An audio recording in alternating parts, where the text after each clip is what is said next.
Oh, well, good afternoon, everybody. Welcome back to another upload of It's a Dyer Thing. Rob here. And before we go any further ahead, don't forget to hit the notification and the subscription. This way you'll always be up to date on everything we do.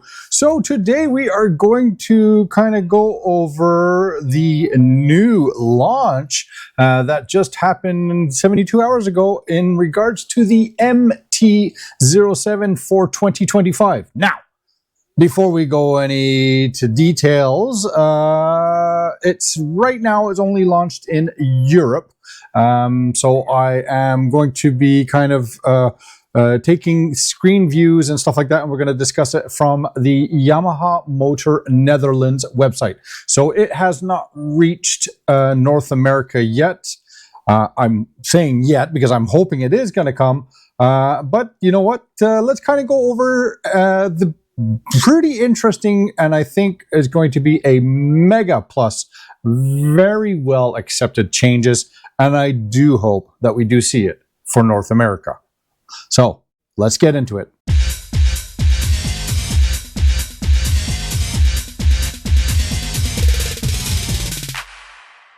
All right, so rather than looking at my pretty little face here and the backdrop of MotoGP, which is just had been recorded and I'm playing it, so I haven't gotten into it yet. I want to watch it, but that's the Moto Grand Prix of Thailand. Let's switch over now to the full screen here, and I'll put myself up in the corner as we kind of go through and check out the new 2025 MT-07, and I'll put some of my comments into it as well, and let's kind of go over and see what is the big changes. And there are a lot of big changes, some pretty cool changes for this new model. So before we go any further, do note that I am using the Yamaha Motor Netherlands website because it is only in Europe as of right now. It has not been launched. It has not been announced over to North America. I do hope that it's going to come, but let's get into it. All right, so yeah. 2025, the dawn of a new darkness. So not only did we just have the R9 that was previously launched, and then the MT09 and stuff like that, we are now looking at the new MT07. And in Europe, again, I think this is only going to happen in Europe, not in North America. They have two different power ratings, right? Two models, the 35 kW and then the full power model, right? So just speaking of that alone, it's kind of like the entry level reduced in the horsepower rating, which it's only 74 horsepower anyways. But they've always had that in the Europe, and I don't expect North America to see that. But what they do have, which is quite interesting now for the CP2 engine, is the Y-AMT, the automatic transmission. So just by having that, we know that the tech of the MT07 has changed a lot. And you know what? It really needed to do that. It has been going on for, God, since 2014, 2015 was the first FZ07. And then after that, it was 2017 when we brought the MT07 in with an ABS, and that's where the name went from FZ to MT, worldwide, globally recognition.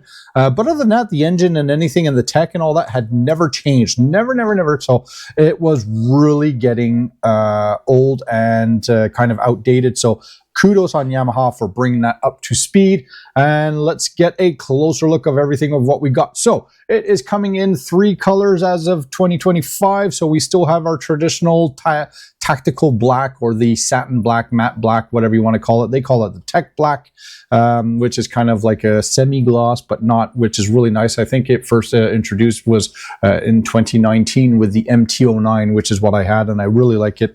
Super cool. And then we got the awesome blue here again. That almost looks like the 2022 Tenere 700 style blue, right? So it's a really nice icon blue, which is what they call it. So it's a really neat. And now new for 2025 is the Ice Storm. So this color has been out a long time ago, and I can't remember what the color code is, but I'll find it and I'll put it up on the screen here. I know that there was a scooter at one time back in 2015, I think it was, in Europe, that had this kind of gray, which is kind of like a silver gray. It's quite interesting. It's similar to the Tech Black, which has got a kind of like a satin, but it's not a gloss, right? So it's quite interesting. And then the wheels have now changed color as well, right? So we're no longer those turquoisey color wheels. We've gone to a blue. Will this color here see it in North America? I would expect to see it. Generally, the MT series all follow along the same suit when it comes to coloring from Europe to North America. So I wouldn't be surprised if we don't see this on the MT09s and MT10s, MT03s.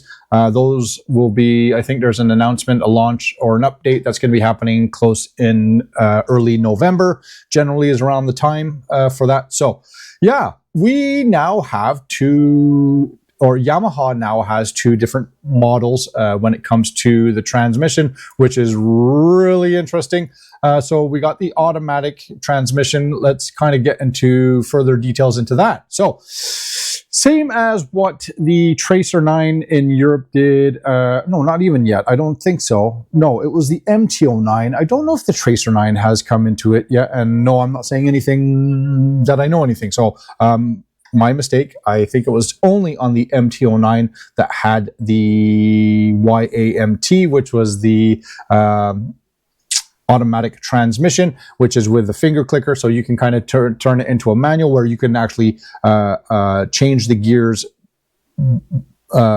physically yourself through the buttons, and or have the motorcycle do it for you in the automatic section. So the configuration for the MT07 has both manual, which is with the clutch lever and the actual gear shifter, or it goes now with this new Y-AMT system. Nice thing with the Y-AMT system, that means now it is a throttle fly-by-wire system, so there's no more cables on that, which now allows them to really kind of get in and get some good programming out of the ECU, and then such as like the cruise control, and then you're going to have a lot of the rider aids, which is a big plus for the MT07. I mean, it has been so asked for in previous, like the only ever update they ever done was back in 2017, which was to put it into an ABS. There was never any throttle controls, and that was the biggest downside and the flaw of the MT07 is it was linear power. It was great power, but it was not always necessarily controllable power, right? So now we have traction control, we have throttle modes, we have rider aids. I mean, that has just stepped this bike up that much more in regards to the pedestal. It is by far now a fantastic bike. I have always pushed people who would ask me, what should I go first with, an MT07 or an MT09? I've always said the MT09, just due to the fact that it had rider control. It had a lot of safety. I call them safety features behind it, the traction and the slide and stuff like that, and lift and whatnot. Whereas the MT07 or the FZ07 did not have that. So it could put the potential new riders into situations that they would rather not be in at the beginning until they become very, very good as riders. So having these now in the system just definitely makes the bike that much better. So that's kudos on Yamaha again for doing that. That's really awesome. And it looks like they're still following along the same flow as the MT09s and the MT10s with the acoustic sounding performance of the engine. So there's got to be some channels within the air inbox that's kind of coming up. So it kind of gives you the more feel of the bike itself. So that's cool. And then the inverted forks. It's about time that we have come out with the inverted forks on the MT07, man. It was, you know what, there was nothing wrong with the old forks, but you know what, you just got to bring it up to date, man. It was kind of getting archaic. The bike really needed a facelift, and so by doing this, big kudos on that. It's finally done, and we'll now have a lot more adjustability, which is really, really cool, right? So the wheels itself, I don't think there has been that much of a change. I still think they're still the same similar design as the regular Forge. And now the display looks like it's more along the lines of the MT09 style. So the MT07 2024 24 did have a revision, which was this big honking thing. It was a little bit obnoxious, but the screen itself was very small, didn't have much, but the actual display, or sorry, the screen was big, the display was small. Now we're still sticking with the 5-inch display, but it's a better display, and it's a smaller housing, so it's not as obnoxious. Looks like it's now inherited also the navigation, the notifications, and then the customizations as well. So that is a big plus again for the MT07, being a bare bone bike before, now to something that's a whole lot better. So CP2 engine, still fantastic engine, full of torque, full of power. I mean, it is such a fun engine to ride around. Seating and body panels and stuff like that, there has been some small changes to it. Again, nothing too dramatic, but you know what, with the tech and the suspension updates and stuff like that, that's really cool. Big change again as well, being that it's a fly-by-wire, and then both manual transmission and the automatic transmission, plus a cruise control, which only comes with the automatic transmissions, FYI, just don't forget that. You are now no longer with a jog dial rotary style button switch, which was actually still more for the older MT09s, MT10s, and stuff like that. The newer ones now come with a joystick. So being that you can navigate and you kind of go through all the settings on the screen, you still need some kind of system to do that, which is now this joystick again, and that is very intuitive, very easy to use, very user friendly, which is really nice. So for the MT07, having that again is fantastic. With the self-canceling flashers, I'm kind of like still 50-50 on that. I found again, I'm old school. I've been riding the same style bikes for the past 40 plus years, where you have the left and the right, and then you got the push to cancel. This one here is a very similar, but it's not. It would take a good day or so for you to really become used to it. There's a soft touch and then a hard touch, and then it's about speed and distance and stuff like that kind of helps cancel itself out. It's a little bit kind of weird, but it's whatever. Some people like it, some people don't. I'm kind of like, I'm still not there yet. And then the horn button right underneath the turn signal button, I'm not a big fan of, just due to the fact that you'll end up, I think, pressing the horn more than pressing the turn signal, or vice versa. So anyways, yeah, so there are a few accessories out there as well already, which is pretty cool. The Acropovic, or whatever you want to call it, the exhaust, right, which is the 2-into-1 full exhaust again, like the MT07s, MT09s. Those are a full system. They're not just slip-on, so you do have to change everything when you go ahead that route. There's the license plate holders, and then the rad side covers and rad covers itself. The multi-mount system here. So this is something that a lot of people kind of not 100% sure as to what it is, how it works, and why you need it. In order to put on hand guards, deflectors, fly screens, windshields, front cowlings, whatever you do, you have to start off with the multi-mounting system, right? So this is the base, this is the foundation of everything else. So once you install this, then you can put on the other accessories. So I think we can kind of look into that as well. But the bike itself here, so now I've put myself into a different configuration. So this is if you go into the Yamaha Europe website and you want to configure the bike so you can actually add on the accessories and stuff like that. But what this is doing as well, it kind of gives you the 360 view of here, which is really, really nice. So I can see there are a couple of changes, which are pretty cool. Again, we got the suspension that's changed. Looking at the side covers here and the swing arm area, side covers, I can see they're also different. So that's changed as well for the new ones. You got the air intakes as well that's changed. So the fuel tank cover is changed. The air intake cover is changed. A big plus, I think, for the 2025 is right here. Look at this. Oh my God, it's about bloody time. Thank you so much. That is the ignition switch. So the key ignition is finally here. The 2024 and 23, they had it in front of the meter, right? So I don't know if you guys remember that. You had to kind of reach over and go into the front, and it was in front of the meter where the switch was. That was just a pain in the butt, especially if you were putting a windshield on. It just kind of like, it was almost like as if the engineers had built the bike and said, oh my God, we forgot to put the ignition switch. Where do we put it? Oh, slap it up front. So now it is in the place that it looks like it is supposed to be in its place, right? So that, again, huge change, right? So the seats have changed also as well. The previous seats, if I can change this, previous seat used to be a flat seat, but now we got kind of like a little curvature up, right? It used to be flat, now it's up.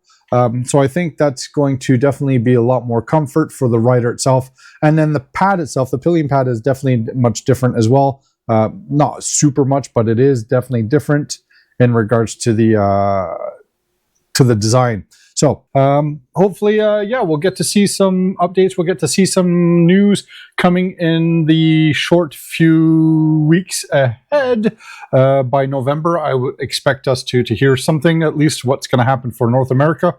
But hopefully it's kind of giving you a little bit of inside information and something to chat about and to be excited over. So hopefully this video has done you all well, and don't forget to check out any of my other reviews and my updates. If you guys have any suggestions, any questions or stuff like that, please comment down below. I love to hear what you guys have to say, from general feedback to anything, and I do try to respond to everybody as well. So until next time, y'all be safe, have fun, be good.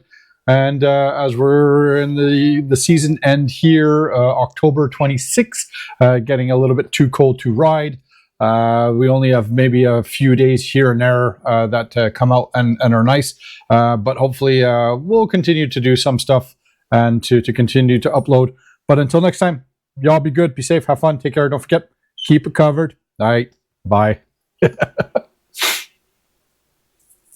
Woohoo, MT-07. It's looking good.